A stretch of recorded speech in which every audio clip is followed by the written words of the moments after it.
বিষ্ণুপ্রিয়া মণিপুরী সমাজের সর্ববৃহৎ ধর্মীয় এবং সামাজিক পার্বণ মহারাস যাত্রা উৎসব শুরু হল কমলপুরের বড়লুতমায়।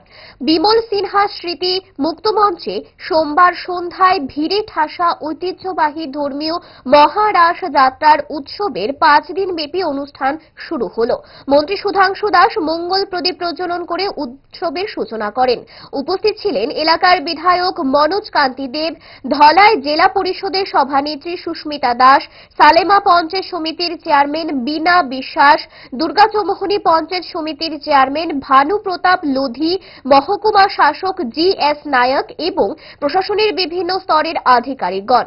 এছাড়া মেলা প্রাঙ্গণে বিভিন্ন সরকারি দপ্তরের প্রদর্শনী স্টলের উদ্বোধন হয়।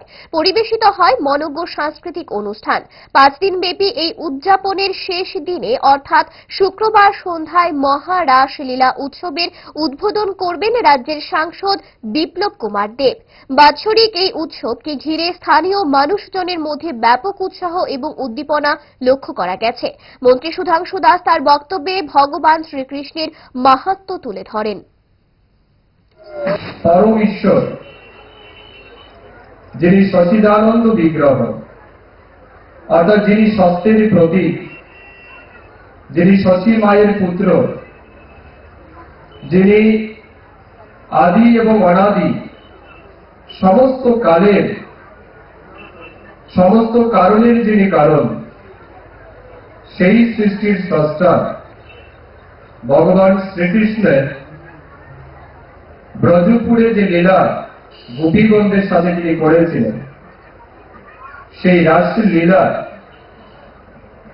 শুধু আমাদের রাজ্য ত্রিপুরাতে নয়,